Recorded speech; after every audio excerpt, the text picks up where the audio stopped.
दोस्तों good morning, नमस्कार, आदाब, सत श्री अकाल। यह है आपका अपना प्रिय डॉक्टर आदि कश्यप मुंबई चा मानुस आपके लिए लेकर आया आपका मनपसंद प्रोग्राम पॉजिटिव करना।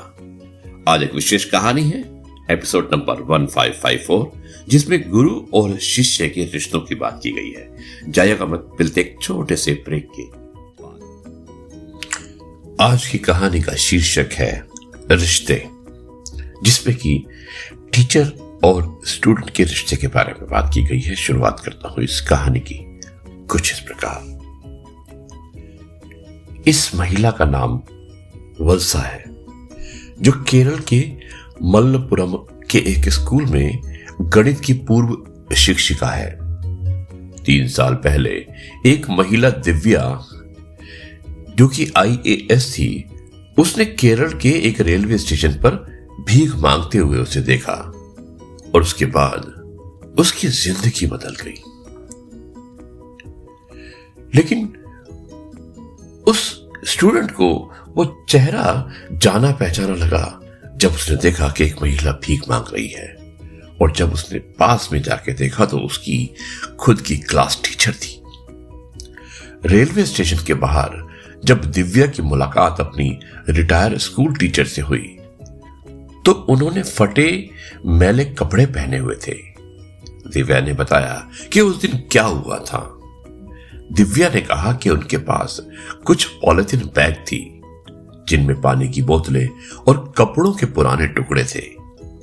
मैंने उन्हें पास के पेड़ से एक छोटे छोटे फल तोड़ते हुए और खाते हुए देखा, इतनी सावधानी से मानो वो नहीं चाहती हो कि उसकी वजह से एक भी पत्ता गिरे।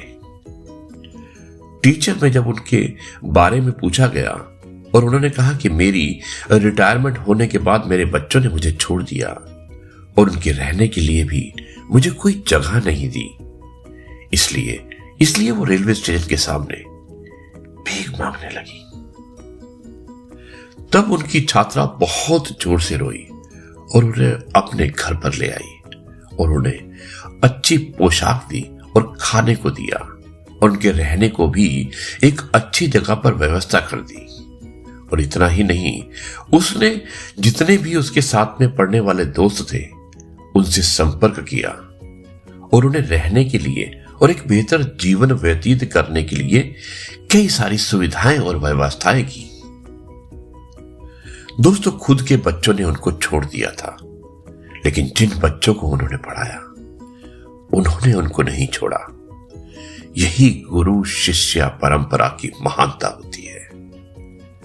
ऐसी छतरी को सलाम और इस रिश्ते को भी सलाम। एक शिष्य अपनी गुरु यानी कि शिक्षिका को रेलवे स्टेशन पर भीख मांगते हुए देखती है। उसके मैले कुचले कपड़े और उसके भीख मांगने को देखकर वो शिष्य बहुत परेशान हो जाती है और वो अपनी गुरु को अपने साथ अपने घर पर ले जाती है। उसे नए कपड़े दिलाती है, अच्छा खाना खिलाती है और इतना ही नहीं, अपने दोस्तों को संपर्क करती है और उसके हमेशा के रहने के लिए व्यवस्था भी कर देती है। और जब वो शिष्य अपने गुरु से इसका कारण पूछती है तो वो बताती है कि उसके अपने बच्चों ने उसे घर से बाहर निकाल दिया है। दोस्तों, आपने देखा कि उसके खुद के बच्चे उस गुरु के काम नहीं आए, लेकिन जिस गुरु ने अपने शिष्य को पढ़ाया था, शायद वो शिक्षा अवश्य काम आ गई। इसलिए शिक्षा ऐसी देनी चाहिए कि हमेशा आपके शिष्य आपको याद रखे। दोस्तों, रिश्ता कोई भी हो उसे ईमानदारी से निभाना चाहिए। यही था आज की इस कहानी का महत्व। अब मैं इस कार्यक्रम को यहीं पर समाप्त करता हूं और कल आपसे एक बार फिर मुलाकात होगी कुछ नई बातों के साथ।